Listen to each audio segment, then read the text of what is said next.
सत्य वचन, अमर वचन, जीवित वचन, दिव्य वचन, सत्य वचन, अमर वचन, जीवित वचन। साई दा बाबा बनी दा बाबा बगरे सा निरे सा निरे सा निरे सा निरे सा। दिव्य वचन, सत्य वचन, अमर वचन, जीवित वचन, दिव्य वचन, दिव्य वचन।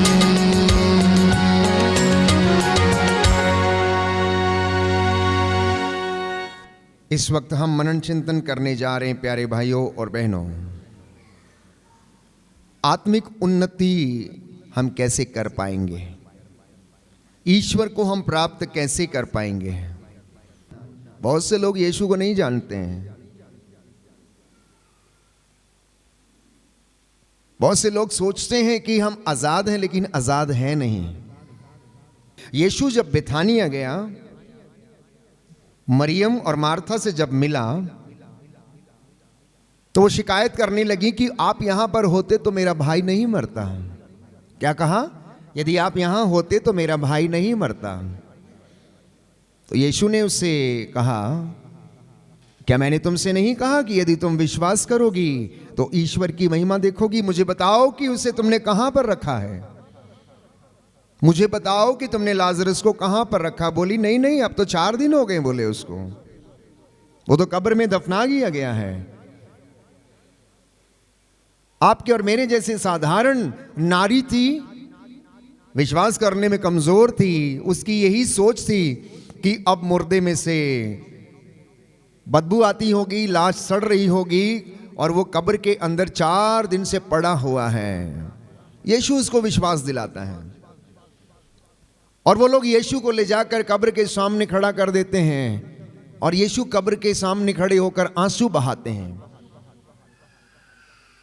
और आपने देखा होगा कि जब जब भीड़ यीशु के आसपास इकट्ठी हुआ करती थी, यीशु के लिए यह सुंदर मौका था कि वो ईश्वर की महिमा को क्या करे, दिखाए।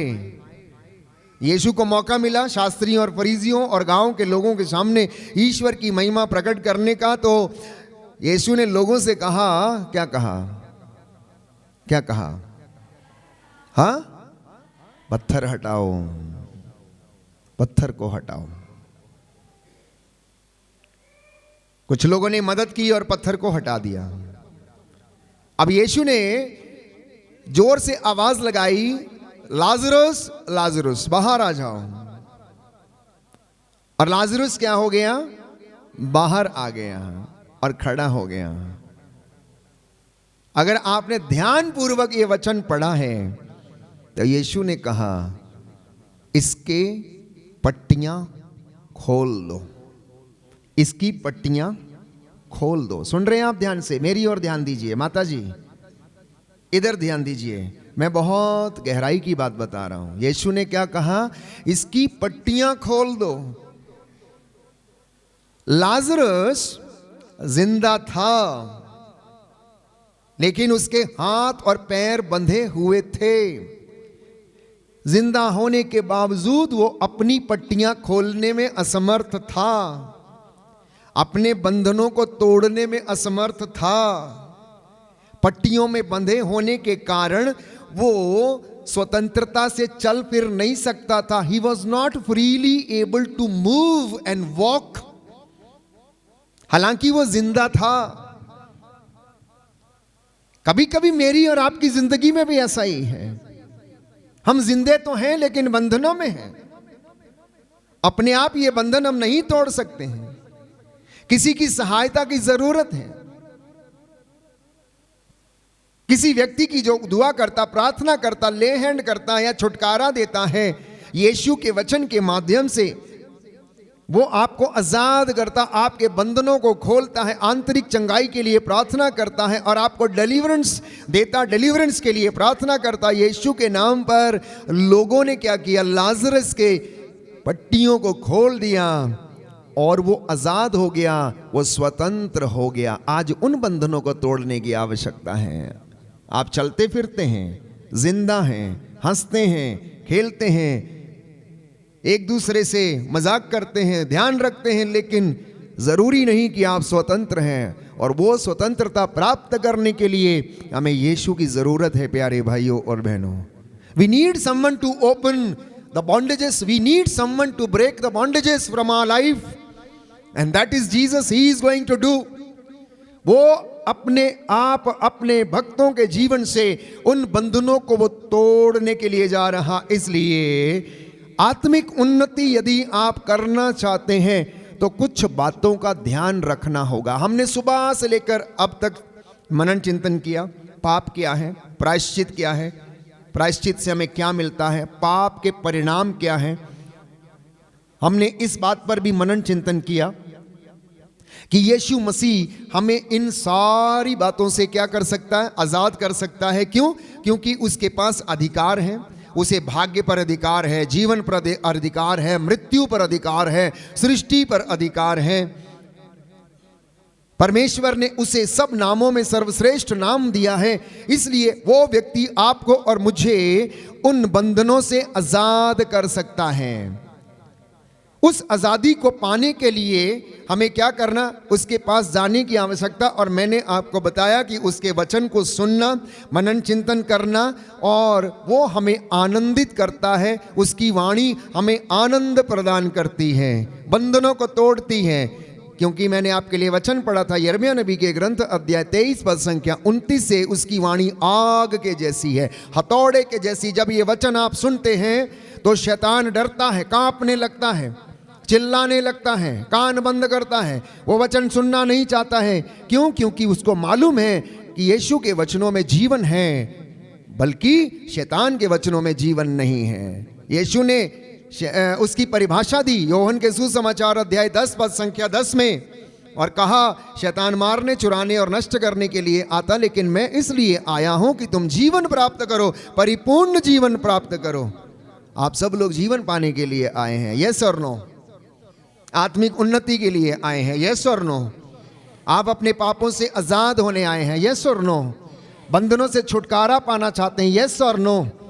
आध्यात्मिकता में बढ़ना चाहते हैं, यस और नो? क्या आप आज वादा करते हैं प्रभु से कि मैं आपके साथ रहूंगा, आप मेरे साथ रहिए? तो वो आपके साथ रहेगा, बशर्ते इन बातों पर ध्यान दीजिए। कलोसियों का पत्र अध्याय 4 पद संख्या 2। बहुत जल्दी में इन वचनों को आप नोट कर सकते हैं, लिख सकते हैं। जिनके पास बाइबल है, आप, मैं पढ़ते जाऊंगा, आप लिखिए।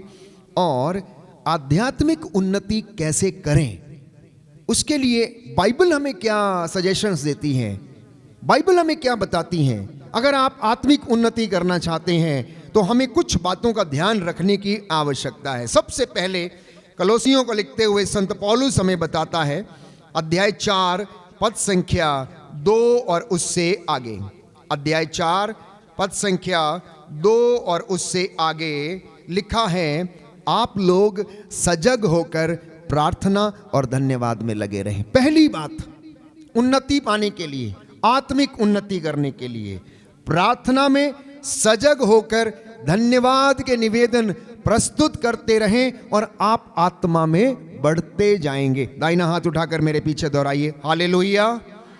प्रभु का वचन कहता है, कलोसियों का पत्र अध्याय 4 पद संख्या 2, आप लोग सजग होकर प्रार्थना और धन्यवाद में लगे रहें।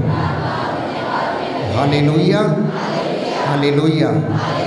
अगला वचन आत्मिक उन्नति के लिए पद संख्या 5, उसी अध्याय में पद संख्या 5, आप लोग बाहर वालों के साथ बुद्धिमानी से व्यवहार करें। वर्तमान समय से पूरा पूरा लाभ उठाएं अगर आप आत्मिक उन्नति करना चाहते हैं तो। जब भी आपको मौका मिले संस्कारों में भाग लेने का, संस्कारों को ग्रहण करने का, प्रायश्चित करने का, पाप स्वीकार संस्कार ग्रहण करने का, और बाहर वाले लोगों से आप क्या करें, बुद्धिमानी से व्यवहार करें। यह दूसरी बात है आत्मिक उन्नति के लिए। तीसरी बात, परिवार में आत्मिक उन्नति के लिए, पति पत्नियों के लिए प्रभु इस बात को संत पौलुस के माध्यम से ये वचन हमें देता है। अध्याय 3 पद संख्या 19 और उससे आगे। अध्याय 3 कलोसियों का पत्र पद संख्या 19 और उससे आगे। पति अपनी पत्नियों को प्यार करें और उनके साथ कठोर व्यवहार नहीं करें। वचन संख्या 20, बच्चे सभी बातों में अपने माता पिता की आज्ञा माने, क्योंकि प्रभु इससे प्रसन्न होता है। पिता अपने बच्चों को खिजाया नहीं करें, कहीं ऐसा ना हो कि उनका दिल टूट जाए। हालेलुया। दाहिना हाथ उठाकर वचन दोहराएंगे, हालेलुया। प्रभु का वचन कहता है, पति अपनी पत्नियों को प्यार करें, उनके साथ कठोर व्यवहार नहीं करें, बच्चे सभी बातों में अपने माता पिता की आज्ञा माने, क्योंकि प्रभु इससे प्रसन्न होता है। Hallelujah, hallelujah. तो आत्मिक उन्नति के लिए माता पिता का कहना मानना अनिवार्य, आज्ञा पालन करना अनिवार्य है। क्यों? क्योंकि पिता की सेवा करने से पुत्र का घर जो है सुदृढ़ होता है और माता का आशीर्वाद उसके घर को क्या करता है? बनाता है। इसलिए वचन खोलिए, प्रवक्ता ग्रंथ, और ज्यादा गहराई से इस वचन को हम समझेंगे। प्रवक्ता ग्रंथ अध्याय 3 पद संख्या 1 और उससे आगे सुंदर वचन है, मैं आपको पढ़कर सुनाता हूं। वे बच्चे जो अपने माता पिता और बुजुर्गों की सेवा नहीं करते, वे बहुएं जो अपने सास ससुर की सेवा नहीं कर पाती हैं, वे लोग जो बुजुर्गों की सेवा करने में असमर्थ हैं। सुनिए ध्यान से प्यारे भाइयों और बहनों, पवित्र बाइबल हमें क्या बताती है? लिखा है, पुत्रों पिता की शिक्षा ध्यान से सुनो, उसका पालन करने में तुम्हारा कल्याण है। उसका पालन करने में तुम्हारा कल्याण है। 10 हुक्मों में एक हुक्म, अपने माता पिता का आदर कर, उसे बुढ़ापे में सताया मत कर। आगे लिखा है, प्रभु का आदेश है। किसका आदेश है? किसका आदेश है? किसका आदेश है? प्रभु का आदेश है। भले ही आप सिस्टर बन गई हैं, भले आप फादर बन गए हैं, लेकिन आपके माता पिता आपके लिए माता पिता ही रहेंगे और आप उनके लिए बच्चे ही रहेंगे, चाहे आप कितने भी बड़े क्यों ना हो जाएं। लिखा है, प्रभु का आदेश है कि संतान अपने पिता का आदर करे। उसने माता को अपने बच्चों पर अधिकार दिया। जो अपने पिता पर जो श्रद्धा रखता है वो अपने पापों का प्रायश्चित करता है। एक प्रायश्चित किया अभी आपने संस्कार में जाकर, और दूसरे तरीके का प्रायश्चित है अपने माँ बाप की, बुजुर्ग माता पिता की सेवा करके, तब आप अपने पापों का प्रायश्चित करते हैं। और वो सच्चा प्रायश्चित है, वो सच्चा प्रायश्चित है। लिखा है, जो अपनी माता का आदर करता है मानो वो धन संचित करता है, मानो कि बहुत अमीर व्यक्ति है वो। जो अपने पिता का सम्मान करता है उसे अपनी ही संतान से सुख मिलेगा, और जब वो प्रार्थना करता है तो ईश्वर उसकी सुन लेगा। जो अपने पिता का आदर करता है वो दीर्घ आयु है। आप लंबी आयु चाहते हैं, अपने पिता की सेवा करिए, उसे संभालिए। बुढ़ापे में उसका मन थोड़ा विचलित हो जाए, चिंता मत करना।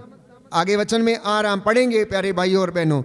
और लिखा है पद संख्या 11 में, पिता का आशीर्वाद उसके पुत्रों का घर सुदृढ़ करता है। कई घरों में आशीर्वाद नहीं है, कई बच्चों के जीवन में आशीर्वाद नहीं है, बेटों के जीवन में आशीर्वाद नहीं है। क्यों? क्योंकि उन्होंने अपने पिता को त्याग दिया, बुढ़ापे में उनको त्याग दिया, अपनी पत्नी के साथ घर बसाया और अपनी जिंदगी जी रहा, लेकिन उसका बूढ़ा पिता शायद उसको खाने को भोजन नहीं, पहनने को कपड़ा नहीं है, और वो कहता है पापा से, पापा आपको पैसों की क्या जरूरत है?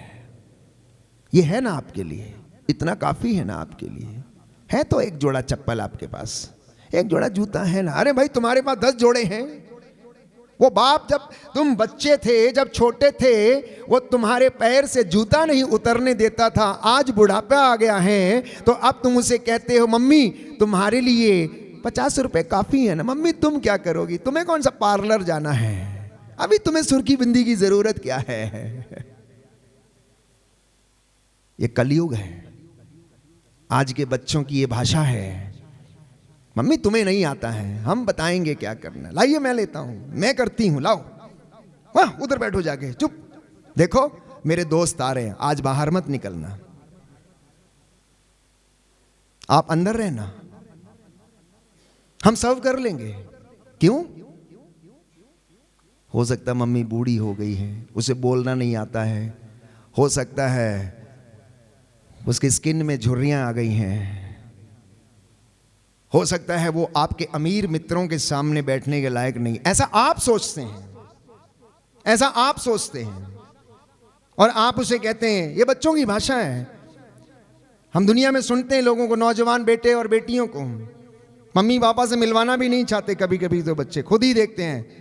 ऐसा नहीं है कि आपके घरों में है या नहीं है, मैं आपको वास्तविकता बता रहा हूं। ये कलयुग का जमाना है, इसलिए संत पौलुस कहता है ये दिन बुरे हैं, ये दिन बुरे हैं प्यारे भाइयों और बहनों। तो आगे लिखा है कि पिता का आशीर्वाद उसके पुत्रों का घर सुदृढ़ करता, किंतु माता का अभिशाप उसके घर की नींव उखाड़ देता। इसलिए माताएं सावधान रहे। आप लोग अपने बच्चों के लिए कौन सा शब्द आप इस्तेमाल करती हैं? गुस्से में, क्रोध में आके आप ये कह देती हैं तेरा सत्यानाश हो, तेरा ऐसा हो जाए, तेरा वैसा हो जाए, तू पैदा ही नहीं हुआ होता, तू मुझे दुख देता है। एक एक वचन का हिसाब मांगा जाएगा। आपके वचनों में पावर है, याद रखिएगा। आप जो बोलेंगे वैसा हो जाएगा।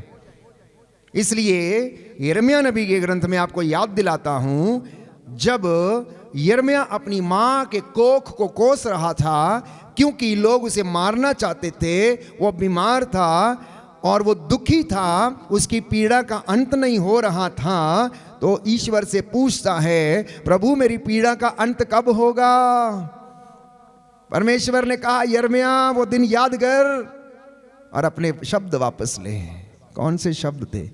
उसने अपनी मां के गर्भ को कोसा था। गर्भ में बनाने वाला परमेश्वर है, मां नहीं है, पिता नहीं है, वो एक साधन है, माध्यम है। लेकिन प्यारे भाइयों और बहनों, ये सारे काम, सारी कृपा और आशीष देने वाला परमेश्वर है। इसलिए आप अपने शब्दों को ध्यान में रखिए। मैंने कई माताओं को देखा छोटे बच्चों को गुस्से में आके, क्रोध में आके श्राप देते हुए, गाली देते हुए, अनायास, बिना सोचे समझे, बिना सोचे समझे क्रोध के कारण बच्चे भी मम्मी पापा को ऐसे ही बोल देते हैं और मम्मी पापा भी बच्चों को ऐसे ही बोलते हैं, और वो उस श्राप के तले दबे रहते हैं। लिखा है अपने पिता के अपमान पर गौरव मत करो, उसका अपयश तुमको शोभा नहीं देता है। पिता का सम्मान मनुष्य का गौरव है, माता का अपयश पुत्र को शोभा नहीं देता। पुत्र अपने बूढ़े पिता की सेवा करो, जब तक वह जीता है उसे उदास मत करो। यदि उसका मन दुर्बल हो जाए तो उससे सहानुभूति रखो। अपने स्वास्थ्य की उमंग में उसका अनादर मत करो, क्योंकि पिता की सेवा शुश्रूषा कभी नहीं भुलाई जाएगी। बोले आमीन, हालेलुया। यीशु की स्तुति हो, यीशु को धन्यवाद, यीशु की आराधना हो, यीशु की महिमा हो, यीशु को धन्यवाद। Hallelujah, hallelujah, hallelujah. तो मैं आपको बता रहा हूं आत्मिक उन्नति कैसे करना है, परिवार में आत्मिक उन्नति कैसे करना है। और वचन हमको समझा रहा है कि पिता पर श्रद्धा रखना आपके पापों का प्रायश्चित है, पहली बात। दूसरी बात, अगले वचन में लिखा है पिता की सेवा नहीं भुलाई जाएगी, और पद संख्या 16 में पढ़ते हैं वो तुम्हारे पापों का प्रायश्चित और तुम्हारी धार्मिकता समझी जाएगी। मान लीजिए कोई व्यक्ति अपने बूढ़े पिता को बिना खाना खिलाए, रोटी खिलाए घर में छोड़ के आ गया है और यहाँ साधना में सेवा कर रहा है, उसके लिए रोटी नहीं है, तो ये आपकी धार्मिकता नहीं है, ये आपकी धार्मिकता नहीं है, ये आपका प्रायश्चित नहीं है, ये आपकी सेवा नहीं है। सबसे पहले वचन कहता है तो उसके लिए इंतजाम कर, प्रबंध कर, और उसके बाद तू अपना काम कर, क्योंकि पिता की सेवा कभी नहीं भुलाई जाएगी, तेरे पापों का प्रायश्चित समझी जाएगी। आगे लिखा है लोग तेरी विपत्ति के दिन तुमको याद करेंगे और तुम्हारे पाप धूल में पाले की तरह, धूप में, तुम्हारे पाप धूप में पाले की तरह गल जाएंगे। जो अपने पिता का त्याग करता है वो ईश निंदक के बराबर है, और जो अपनी माता को दुख देता है वो ईश्वर के द्वारा अभिशप्त है। इतने कठोर वचन है। ये पवित्र शास्त्र है, ये धर्म शास्त्र है, आत्मा की प्रेरणा से लिखा गया है। एक एक वचन इसका 100 आने खरा है। इसलिए मैं कह रहा था, आप पाप स्वीकार संस्कार में होके चले आए, लेकिन आपने शायद उस बात को महसूस नहीं किया कि ये भी मेरे जीवन में एक बंधन हो सकता है कि मैं अपने बुजुर्ग माता पिता की सेवा नहीं कर पाता हूं, मैं उनको दुख देता हूं किसी ना किसी बात से। जब बच्चा छोटा होता है मम्मी से 100 सवाल करता है। सुनना ध्यान से मेरी बात को। अगर मम्मी या पापा गार्डन में हाथ पकड़कर उसका ले जाएंगे तो बेटा 100 बार सवाल करेगा और मम्मी और पापा 100 बार उसका जवाब देंगे। बेटा पूछता रहेगा, पापा ये ऐसा क्यों है, पापा इतनी लंबी क्यों है, पापा ये इमारत इतनी लंबी क्यों है, पापा ये मोटर कैसे चलती है, पापा ये गाड़ी कैसे चलती है। वही बेटा वही बेटी जब बड़े हो जाते हैं तो बुजुर्ग मम्मी अगर 2 बार सवाल कर लेती हैं तो हम कहते हैं इसका मन फिर गया है, इसकी याददाश्त चली गई है, एक ही बात को दोहराती रहती हैं। और जब आप बच्चे थे तब आप 70 बार दोहराते थे और मम्मी पापा 70 बार आपकी बातों का जवाब देते थे। यह विडंबना है दुनिया की, लोगों की विडंबना है। क्यों भूल जाते हैं आप लोग? क्यों इंसान भूल जाता है प्यारे भाइयों और बहनों? यह व्यथा है। और संत पौलुस कहता है ये दिन बुरे हैं, इसलिए आप समझो, आप आत्मिक उन्नति कर रहे हैं, पहले घर की उन्नति करिए, क्योंकि मुक्ति घर से शुरू होती है, बाहर से नहीं होती है। अगर आपकी मुक्ति होनी है, if you need a salvation, it should start from the family, because Jesus was born in the family, salvation started from the family and everything began from the family. Yeshu इस दुनिया में आया, परिवार में आया, सुख दुख देखा, मुक्त उसने सबसे पहले अपने घराने का उद्धार किया। यूसुफ, मरियम और यीशु का परिवार पवित्र ठहरा। आज हमारे लिए वो आदर्श परिवार है। इसलिए आत्मिक उन्नति के लिए प्रियजनों याद रखिएगा, अपने माता पिता की सेवा करना अनिवार्य है और बच्चे अपने माता पिता का आदर करें। 5वीं बात आत्मिक उन्नति के लिए, कलोसियों का पत्र अध्याय 3 पद संख्या 5 और उससे आगे। कलोसियों का पत्र अध्याय 3 पद संख्या 5 और उससे आगे लिखा है, आप लोग अपने शरीर में इन बातों का दमन करें जो पृथ्वी की हैं।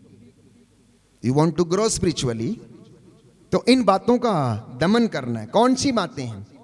व्यभिचार, अशुद्धता, कामुकता, विषय वासना, लोभ, जो मूर्ति पूजा के सदृश है। इन बातों के कारण ईश्वर का कोप आ पड़ता है। सुना आपने? सुना आपने? इन बातों के कारण परिवार में और व्यक्तिगत जीवन में ईश्वर का कोप आन पड़ता है।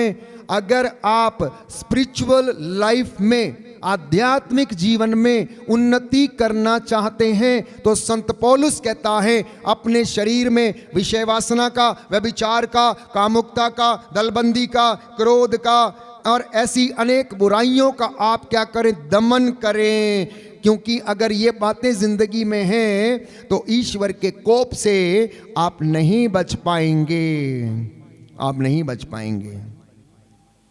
और आगे लिखते हुए कहता है आप अश्लील बात करना छोड़ दीजिए, आप लोग पवित्र बने और व्यभिचार से दूर रहें, क्योंकि ईश्वर की आप लोगों के विषय में यही इच्छा है। आप में से बहुत सारे लोग पूछते हैं कि ईश्वर की इच्छा हमारे लिए क्या है? ईश्वर की इच्छा आपके और मेरे विषय में ये है, हम पवित्र बने, हम पवित्र बने मन से, आत्मा से, हृदय से, सोच से, विचारों से, और हमारी हर एक जीवन की गतिविधि में हम पवित्र बने, जैसा कि लिखा हुआ है थिस्सलुनीकियों के पत्र अध्याय 4 पद संख्या 9, book of Thessalonians chapter 4 verse 9। ईश्वर नहीं चाहता कि हम उसके कोप भाजन बने, बल्कि वो चाहता है कि प्रभु ईसा मसीह के द्वारा मैं और आप मुक्ति प्राप्त करें। Book of Thessalonians chapter 4 verse 9। दाहिना हाथ उठाकर दोहराएंगे हालेलुया। यीशु की स्तुति हो, यीशु को धन्यवाद। जोर से बोलेंगे दाहिना हाथ उठाकर हालेलुया, हालेलुया, हालेलुया, हालेलुया। प्रभु का वचन कहता है ईश्वर नहीं चाहता कि आप उसके कोप भाजन बने, परंतु वो चाहता है कि आप लोग प्रभु ईसा मसीह के द्वारा मुक्ति प्राप्त करें। Hallelujah, hallelujah, hallelujah. थिस्सलुनीकियों के पहले पत्र में अध्याय 4 पद संख्या 3 मैंने आपके लिए पढ़ा। ईश्वर की इच्छा ही है कि आप लोग पवित्र बने, व्यभिचार से दूर रहें, आप में प्रत्येक धर्म और औचित्य के अनुसार अपने लिए एक पत्नी ग्रहण करें, गैर यहूदियों की तरह जो ईश्वर को नहीं जानते, कोई भी वासना के वशीभूत ना हो, कोई मर्यादा का उल्लंघन न करे और इस संबंध में अपने भाई के प्रति अन्याय न करे, क्योंकि प्रभु इन सब बातों का कठोर दंड देता है। क्या करता है? प्रभु इन सब बातों का कठोर दंड देता है, इसलिए आप सावधान रहें, सावधान रहें। थिस्सलुनीकियों का पत्र अध्याय 5 में हम पढ़ते हैं, प्यारे भाइयों और बहनों, पद संख्या 15 में लिखा है कि आप इस बात का ध्यान रखें कि कोई भी बुराई के बदले बुराई ना करे, अन्यथा स्पिरिचुअल लाइफ में उन्नति कभी नहीं होगी, कृपा का लेवल नहीं बढ़ेगा, ग्रेस का लेवल नहीं बढ़ेगा, क्योंकि साफ साफ लिखा है आप लोग इस बात का ध्यान रखें कि कोई भी बुराई के बदले बुराई ना करे, आप सदैव एक दूसरे की और सब मनुष्यों की भलाई करने का प्रयत्न करें। यही मेरी और आपकी इच्छा और काम होना चाहिए। और वचन कहता है पद संख्या 16 में आप लोग प्रसन्न रहें, आप लोग प्रसन्न रहें, निरंतर प्रार्थना करते रहें। आध्यात्मिकता में बढ़ने का फॉर्मूला है। तब आपकी प्रार्थनाएं सुनी जाएंगी जब हमारा मन, हमारी सोच, हमारे विचार, हमारे काम, हमारी धार्मिकता पवित्र है। दाहिना हाथ उठाकर इसको अंगीकार करेंगे। हालेलुया। प्रभु का वचन कहता है थिस्सलुनीकियों का पहला पत्र अध्याय 5 पद संख्या 16, आप लोग हर समय प्रसन्न रहें, निरंतर प्रार्थना करते रहें, सब बातों के लिए ईश्वर को धन्यवाद दें, क्योंकि ईसा मसीह के अनुसार आप लोगों के विषय में ईश्वर की यही इच्छा है। आमीन। Hallelujah, hallelujah, hallelujah. और तब वचन कहता है आपकी ज्योति उषा की तरह चमकेगी, आपकी धार्मिकता आपके आगे आगे चलेगी, आपकी संतानें उन्नति करेंगी। साम नंबर 115 वर्स 14, तुम और तुम्हारी संतति उन्नति पाएगी जब आप ये सारे कामों को करोगे जिसे मैंने अभी अभी आपको आपके सामने दोहराया। कलोसियों के पत्र से, थिस्सलुनीकियों के पत्र से संत पौलुस आत्मिक उन्नति के लिए हमें बताता है और लिखता है तब तुम्हारी संतति उन्नति पाएगी। आप में से जितने लोग कहते हैं हमारे बच्चे सक्सेस नहीं प्राप्त करते, सफल नहीं होते, फेल हो जाते हैं, क्योंकि बाइबल कहती है यशायाह नबी के ग्रंथ अध्याय 58 पद संख्या 13 और 14, विश्राम दिवस को पवित्र रखो। एक और महत्वपूर्ण बात है आध्यात्मिक उन्नति के लिए, विश्राम दिवस को पवित्र रखना है तो तुम्हें प्रभु का आनंद प्राप्त होगा। बोलिए आमीन। प्रभु का वचन कहता है विश्राम दिवस पवित्र रखो और तुम्हें प्रभु का आनंद प्राप्त होगा। Hallelujah, hallelujah, hallelujah. और एक सुंदर वचन है, जब आप विश्राम दिवस को पवित्र रखते हैं तो प्रभु का आनंद मिलता है। और विधि विवरण ग्रंथ अध्याय 28 पद संख्या 12 में लिखा हुआ है तब आप जो भी काम करोगे वो सफल होगा। जिस काम में हाथ डालोगे वो सफल होगा, जिस काम को करने के लिए आप जाओगे वो सफल होगा, क्योंकि पवित्र बाइबल हमें यही बताती है। विधि विवरण ग्रंथ अध्याय 28 पद संख्या 12 लिखा है प्रभु अपने आकाश का अपूर्व भंडार खोलकर तुम्हारी भूमि पर ठीक समय पर पानी बरसाएगा यदि आप उसकी ओर दृष्टि लगाओगे, विश्राम दिवस पवित्र रखोगे, माता पिता की सेवा करोगे, पवित्रता में रहोगे, आनंद में रहोगे। भरपूरी का परमेश्वर अपने अपूर्व भंडारों को आदेश देगा कि वह तुम पर उन्नति की वर्षा करेंगे। आगे लिखा है वो ठीक समय पर पानी बरसाएगा और तुम्हारे सब कार्यों में तुम्हें आशीर्वाद देता रहेगा। तुम अन्य अनेक राष्ट्रों को उधार दे सकोगे, तुम्हें उधार लेना नहीं पड़ेगा। बोलिए आमीन। जो कर्ज लेते हैं प्रभु कहता है तुम्हें उधार लेने की जरूरत नहीं पड़ेगी, तब तुम लोगों को उधार दोगे। कहता मैंने तुम्हें नेता बनाया है, मैंने तुम्हें सिर बनाया है, पूंछ नहीं बनाया है। मैंने लोगों के पीछे चलने के लिए नहीं बुलाया, मैंने तुम्हें लोगों के आगे चलने के लिए बुलाया है। यह परमेश्वर का वचन है। Have you understood any time कि आपका इंपॉर्टेंस कितना है, आप कितने महत्वपूर्ण हैं, आप कितनी चुनी हुई प्रजा हैं, आप कितने बड़े लोग हैं। प्रभु ने जो दर्जा आपको दिया है, कहता मैंने तुम्हें नेता बनाया है और हम लोगों के पीछे चलते रहते हैं। कहता मैंने तुम्हें आगे चलने के लिए चुना है। अगले वचन में आप पढ़िए, लिखा है प्रभु तुम्हें नेता बनाएगा, किसी का अनुयायी नहीं बनाएगा। यदि तुम मेरे द्वारा अपने को दी गई प्रभु अपने ईश्वर की आज्ञाओं का सावधानी से पालन करोगे, अन्य देवताओं की सेवा और पूजा करने से उन नियमों से जरा भी विचलित नहीं होगे जिन्हें मैं तुम्हें आज दे रहा हूं, तो तुम्हारी अवनति नहीं होगी, तुम्हारी उन्नति होगी। बोलिए आमीन। कब ये सब होगा? आत्मिक उन्नति कब होगी? जब हम ईश्वर की आज्ञाओं को मानेंगे, जब उसके नियमों का पालन करेंगे, जब हम वचन में चलेंगे, जब हम उसके लिए स्टैंड लेंगे। जैसा कि प्रभु के भक्तों ने, नबियों ने वो स्टैंड लिया और परमेश्वर ने उन्हें ब्लेस किया और आशीष दी, तब हमारे जीवन से हर एक प्रकार का बंधन टूटेगा और वो हमें आशीष और रूह का ताजा मस्सा और अभिषेक प्रदान करेगा। आत्मिक उन्नति के लिए एक और सुंदर वचन है प्यारे भाइयों और बहनों, इब्रानियों का पत्र अध्याय 12 पद संख्या 14 और उससे आगे। इब्रानियों का पत्र अध्याय 12 पद संख्या 14 और उससे आगे। सबके साथ शांति बनाए रखो, पवित्रता की साधना करो, क्योंकि इसके बिना ईश्वर के दर्शन कोई भी नहीं कर सकता है। सुना आपने?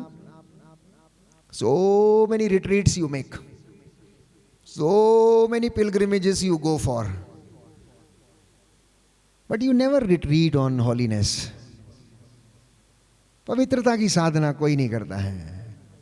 पवित्रता की साधना करने के लिए भी समय लगता है, कुछ सैक्रिफाइस करने होते हैं, कुछ उपवास करने होते हैं, जुबान पे कंट्रोल करना होता है। याकूब लिखता है ये 2-2.5 इंच की जुबान 6 फीट लंबे शरीर को अपने कंट्रोल में करती, वश में करती है। मैंने कहा कुछ लोग बीड़ी के गुलाम हैं, कुछ बोतल के गुलाम हैं, कुछ गुटखे के गुलाम हैं, तो कुछ तंबाकू के गुलाम हैं, तो कुछ ज्यादा बोलने वाली जुबान के गुलाम हैं। वो चुप रहती नहीं, कचर कचर कचर कचर कचर कचर दिन भर इधर उधर आगे पीछे कुछ ना कुछ करती रहती। अब आप सोचना बंधन कहां पर है? Just reflect and retreat yourself. What is the meaning of retreat? What is the meaning of retreat? Retreating yourself. अपने आप को फिर से पुनरावलोकन करके देखना, नए सिरे से देखना. Seeing everything in you from the different perspectives. Not from the perspective which every one of you thinks. नहीं, अपनी समस्याओं को, अपनी परेशानियों को, अपने दुख को, अपने दर्द को नए सिरे से देखना शुरू कीजिए. नए सिरे से देखना, जैसे कि परमेश्वर देखने के लिए हमें आमंत्रित करता है. और अपने आप को फिर से रिट्रीट करना, नया बनने के लिए शांति की साधना करना, क्योंकि और पवित्रता की साधना करना, विनम्रता की साधना करना. इसके बिना संत पौलुस कहता है कोई भी ईश्वर के दर्शन नहीं कर सकता है. और लिखता है कि सबके साथ शांति बनाए रखो. क्या आप लोगों के किसी के साथ मनमुटाव है? क्या आप लोगों के किसी के साथ मनमुटाव है? जरूरी नहीं कि जो यहाँ है आप यहाँ हो, कहीं दूसरी जगह होगा. हो सकता है किसी के साथ मनमुटाव, मम्मी के साथ, सास के साथ, ससुर के साथ, बहनोई के साथ, देवर के साथ, देवरानी के साथ, जेठानी के साथ, मामा के साथ, मौसी के साथ, मामी के साथ, चाचा के साथ, चाची के साथ, पड़ोसन के साथ. हो सकता कोई व्यक्ति हो. याद कीजिए, प्रार्थना कीजिए उसके लिए, बंधनों को तोड़िए, पट्टियों को खोल दीजिए. और तब आप लाजर के जैसे चलने फिरने लगेंगे, आत्मिक उन्नति करने लगेंगे प्यारे भाइयों और बहनों। तब आपकी धार्मिकता आपके आगे चलेगी और परमेश्वर की महिमा आपके पीछे आएगी। इसलिए आत्मिक उन्नति के लिए ईश्वर के साथ रहना, वचन में चलना, उसकी ओर देखना। जब तक वो शांति का अनुभव हम अपने जीवन में अनुभव नहीं करते हैं प्रियजनों, तब तक वो हमारी जिंदगी में नहीं आती हैं, वो हमारी जिंदगी में नहीं आती हैं। यीशु ने खुद इस बात को कहा, पेतरुस, याकूब और योहन से ये कहा, लूकस के सुसमाचार अध्याय 21 पद संख्या 36 और उससे आगे, जागते रहो और सब समय प्रार्थना करते रहो, जिससे कि तुम उन सब आने वाली संकटों से बचने और भरोसे के साथ मानव पुत्र के सामने खड़े होने के योग्य बन जाओ। सो जाएंगे तो हार जाएंगे। पेतरुस, याकूब और योहन गेत्सेमनी बाग के बाहर सो गए। पेतरुस, याकूब और योहन गेत्सेमनी बाग के बाहर सो गए और उन्होंने तपस्या नहीं की, इसलिए वो शैतान के वश में आ गए, यीशु को छोड़कर भाग गए। उन्हें डर लग गया, पेतरुस ने इनकार कर दिया क्योंकि वो जाग नहीं रहे थे, प्रार्थना नहीं कर रहे थे। यीशु ने इसलिए कहा, सोते हो, देखो शत्रु आ गया, वो खड़ा है, परीक्षा की घड़ी में ना पड़ जाओ, जागते रहो, प्रार्थना करो। यीशु प्रार्थना कर रहा था, स्वर्गदूत उसे ढारस बंधा रहा था और क्रूस ढोने के लिए उसे सांत्वना दे रहा था, हिम्मत दे रहा था, उठो, कोई बात नहीं, no problem, come on, get up. ऐसे जिंदगी में, हमारे जिंदगी में बहुत मौके आते हैं। कोई हमारा प्रियजन चला जाता है, गुजर जाता है, डोंट वरी, प्रभु हमारे साथ है, पुनर्जीवित यीशु हमारे साथ है, वो हमारी जिंदगी है, वो हमारा भरोसा है, वो हमारे लिए जीवन में प्यारे भाइयों और बहनों पिता का अब्दी नूर बन के इस दुनिया में आया, इस जहां में आया, हमें शांति देने के लिए और हमारे साथ रहने के लिए, और वो हमें निरंतर आशीष प्रदान करता है। इसलिए आत्मिक उन्नति करने के लिए अपने पूरे हृदय से प्रभु को पुकारना, आंसू बहाते हुए प्रभु को पुकारना। शोक गीत अध्याय 2 पद संख्या 18 से 19 में हाथों को उठाकर घुटनों पर आकर आंसू बहाकर प्रार्थना करते हुए, जैसा कि लिखा है शोक गीत अध्याय 3 पद संख्या 49 और 50 में, मेरी आंखें अविराम बहती रहती हैं जब तक प्रभु अपनी आंखें नहीं फेरता, जब तक वो मुझे नहीं देख लेता तब तक मेरी आंखें अविराम बहती रहती हैं। कभी मत कहना इतनी प्रार्थना किया, इतना उपवास किया, इतनी साधनाएं की, फादर ये किया वो किया, लेकिन मेरी जिंदगी में कुछ हुआ नहीं, मेरी जिंदगी से बंधन टूटा नहीं, मेरी जिंदगी में ये गया नहीं। No problem. यशायाह नबी के ग्रंथ में वचन कहता है, तब तक प्रभु के पास चली जा, जब तक तू उसे ढूंढती रहना जब तक कि वो ना मिल जाए। तेरी जिंदगी पूरी समाप्त हो जाए ढूंढते ढूंढते, लेकिन ढूंढना मत छोड़ना, क्योंकि उसी में तेरी भलाई है, उसी में तेरी भलाई है, उसी में तेरी भलाई है। संकट के दिनों में जब हमें लगता है कि हम अकेले हैं, प्यारे भाइयों और बहनों, अकेले नहीं रहते हैं। उस वक्त वो हमें गोद में उठाकर चलता है। एक सुंदर एनेक्डोट है, फुटप्रिंट्स ना, जिसके विषय में हम पढ़ते हैं। एक व्यक्ति ने शिकायत किया और वो कहने लगा परमेश्वर से कि देखो इतना दुख आया, कष्ट आया, संकट आया, पहले तू मेरे साथ रहता था लेकिन उस समय तू मेरे साथ नहीं था। क्योंकि वो सपना देख रहा था, उसने देखा कि जाते समय 2 लोगों के पैरों के निशान है, लेकिन आते वक्त एक ही व्यक्ति के पैरों के निशान हैं। और वो शिकायत करने लगा कि मेरे दुख की घड़ी में प्रभु आप कहाँ गए थे? तो प्रभु ने जवाब दिया, जब दुख की घड़ी आ रही थी, तूफान तेरी जिंदगी में थे, उस समय वो चलने वाला व्यक्ति तू नहीं था, चलने वाला व्यक्ति मैं था। मैंने तुझे अपने हाथों में उठा के रखा था, मैं गोद में उठाया था, इसलिए तेरे चिन्ह पैरों पे, तेरे पैरों के चिन्ह जमीन पे नहीं है, मैं तुझे उठा के चल रहा था उस तूफान में। हे हमको विश्वास करना है। वैसा ही बहुत सारे लोग, आज प्रभु मेरे घर में आएगा, आज मैंने बुलाया है। एक बुजुर्ग औरत प्रभु से बड़ा प्रेम करती थी, बड़ी धर्मी थी, और लोगों से कहने लगी, आज मेरे घर में प्रभु आने वाले, प्रभु आने वाले, प्रभु आने वाले। घर को सजाती रही, संवारती रही, सब कुछ कर लिया, सुबह से लेकर शाम तक इंतजार करती रही। सुबह एक भिखारी आया, बोली जाओ जाओ जाओ, जल्दी निकलो यहाँ से, फटाफट, घर गंदा मत करो, आज प्रभु आने वाले हैं। वो चला गया। एक और व्यक्ति मिलने के लिए, आज मेरे पास टाइम नहीं है, देखो जाओ जाओ जाओ, परेशान मत करो, आज मेरे प्रभु आने वाले हैं। फिर से कोई तीसरा व्यक्ति आया, भिखारी बच्चा आया, उसने रोटी मांगी, नहीं नहीं आज मेरे घर में प्रभु आने वाले, मैंने सजा के संवार के रखा है। शाम हो गई, प्रभु आया नहीं। 10 बज गए, 11 बज गए, थक हार के सो गई। सपने में प्रभु उसको सपना देखा और पूछने लगी, आपने कहा था मैं आऊँगा और आप आए नहीं, मैं सुबह से लेकर अब तक इंतज़ार कर रही थी, घर को झाड़ बुहार के मैंने रखा था, इंतज़ार किया, अच्छा खाना बनाया। प्रभु बोला, दिन में 3 बार आया तेरे घर में, तूने भगा दिया मुझे। पहले मैं भिखारी के रूप में आया, बच्चे के रूप में आया, फिर एक साधु के रूप में आया, लेकिन तूने ना दक्षिणा दी, ना मुझसे बातें की, ना कुछ किया। याद करना, प्रभु ने कहा, जो काम तुम मेरे छोटे से छोटे भाइयों और बहनों के लिए करते हो वो तुम मेरे लिए करते हो। मदर तेरेसा ने कहा, अगर मैं इन गरीबों की सेवा कर सकती हूँ, इनके घावों को साफ कर सकती हूँ, तो इसलिए नहीं कि कोई मुझे इसका इनाम देता, लेकिन मैं इसलिए ऐसा करती हूँ क्योंकि मैं इनके चेहरों में अपने प्रभु यीशु मसीह का चेहरा देखती हूँ, इसलिए मुझे बदबू नहीं आती है। तो आपकी जिंदगी में ऐसे बहुत सारे मौके आएंगे। फिलहाल मेरे पास टाइम कम है, लेकिन अपने जीवन का एक बहुत संजीदा उदाहरण मैं आपको देता कि परमेश्वर कैसे दर्शन देता है, कैसे परमेश्वर आपकी जिंदगियों में काम करता है। एक भी व्यक्ति जो प्रभु ने कहा मेरा पड़ोसी कौन है, इसके विषय में दृष्टांत सुनाया। प्रभु आपके पड़ोसी के रूप में आपके घर में आता है। स्वर्ग जाने का रास्ता पड़ोसी के आंगन से गुजरता है, इसलिए पड़ोसी का दिल कभी ना दुखाया करें। अपने पड़ोसी को अपने समान प्यार करें। जो बाजू में सोता है, बगल वाले कमरे में है, ये सुंदर कहावत है, स्वर्ग का रास्ता पड़ोसी के आंगन से होके गुजरता है।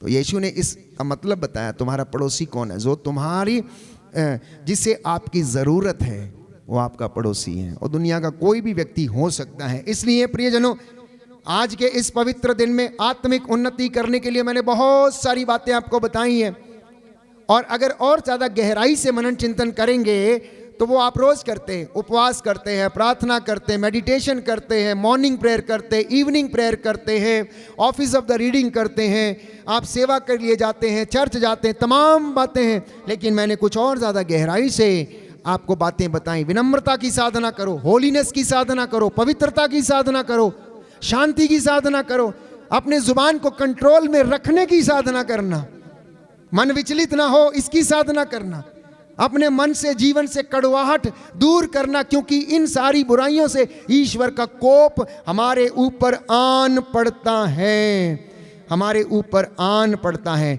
और प्रार्थना करना है किस तरीके से? याबेस की तरह। यदि आप पहला इतिहास ग्रंथ अध्याय 4 पद संख्या 9 पढ़ेंगे तो उसमें सुंदर प्रार्थना है याबेस की। उसने कहा, हम पढ़ेंगे पहला इतिहास ग्रंथ अध्याय 4 पद संख्या 9। जिसके पास बाइबल है वो खोलें ताकि आपको ज्ञान हो बाइबल खोलने का भी। पहला इतिहास ग्रंथ, first book of Chronicles chapter 4 verse 9। First book of Chronicles chapter 4 verse 9। First book of Chronicles chapter 4 verse 9 and 10। याबेस अपने भाइयों से अधिक सम्मानित था। उसकी माँ ने उसका नाम याबेस रखा था क्योंकि वह कहती थी, कष्ट सहते हुए मैंने इसे जन्म दिया है। याबेस ने इज़राइल के ईश्वर से इस प्रकार प्रार्थना की, कृपा कर मुझे आशीर्वाद दे, मेरा क्षेत्र बढ़ा दे, मेरा साथ दे, मुझे विपत्तियों से बचा जिससे कि मुझे दुख ना हो। और ईश्वर ने उसकी प्रार्थना स्वीकार की। दाहिना हाथ उठाकर हम इस प्रार्थना को दोहराएंगे, हालेलुया हालेलुया। पहला इतिहास ग्रंथ अध्याय 4 पद संख्या 10। प्रभु का वचन कहता है, याबेस ने इज़राइल के ईश्वर से इस प्रकार प्रार्थना की, कृपा कर मुझे आशीर्वाद दे, मेरा क्षेत्र बढ़ा दे, मेरा साथ देकर मुझे विपत्तियों से बचा जिससे मुझे दुख ना हो। ईश्वर ने उसकी प्रार्थना स्वीकार की। Hallelujah hallelujah hallelujah hallelujah. जब आप वचन से प्रार्थना करते हैं तो उन वचनों में इतना सामर्थ्य प्यारे भाइयों और बहनों कि आप इसका अंदाज़ा भी नहीं लगा सकते हैं कि ये वचन आपकी ज़िंदगी में क्या कर सकते हैं। हो सारे बंधनों को ये वचन जो हैं वो तोड़ देते हैं। उसके वचनों में श्रापों को भी आशीर्वाद में बदलने का सामर्थ्य है। That is the power of the word of God, that it can turn the curses into blessings. परमेश्वर के वचनों में वो सामर्थ्य है, वो ताकत है कि वो प्रभु के द्वारा जो आशीर्वाद दिया जाता है उसके द्वारा अभिशाप भी किस में बदल जाते हैं? परमेश्वर के आशीर्वाद में बदल जाते हैं। अगर आप वचन खोल सकते हैं तो खोलिए जकरिया नबी का ग्रंथ, अध्याय 8 पद संख्या 13। बुक ऑफ प्रॉफिट जकरिया चैप्टर 8 वर्स 14 से हम पढ़ेंगे। 13-14 दोनों आप पढ़ सकते हैं अपने घर में प्यारे भाइयों और बहनों। लिखा है, यूदा के घराने और इज़राइल के घराने, पहले राष्ट्र तुमको अभिशाप का पात्र समझते थे, किंतु अब मैं तुम्हारा उद्धार कर तुमको आशीष का पात्र बनाऊंगा। तुम डरो नहीं, तुम्हारे हाथ बलवान रहें। विश्वमंडल का प्रभु यह कहता है, तुम्हारे पूर्वजों के दुष्कर्मों से तंग आकर जैसे मैंने तुम्हारा अनिष्ट करने का निश्चय किया था, यह विश्वमंडल के प्रभु की वाणी है, और अपने निश्चय पर मैं अटल रहा, वैसे ही अब मेरा एक दूसरा लक्ष्य है। इस वर्तमान काल में मैं यरूशलेम और यूदा के घराने पर आशीर्वाद बरसा दूंगा, तुम मत डरो। बोलिए आमेन, हालेलुया, हालेलुया, हालेलुया। सुंदर बात है, यूदा के घराने से कहा जा रहा है कि पहले लोग तुझे अभिशाप का पात्र समझते थे, लेकिन अब मैं तेरा पुनरुद्धार करूंगा, तेरा उद्धार करूंगा, तुझे आशीष का मैं पात्र बनाऊंगा। उसके वचनों में ताकत है प्यारे भाई और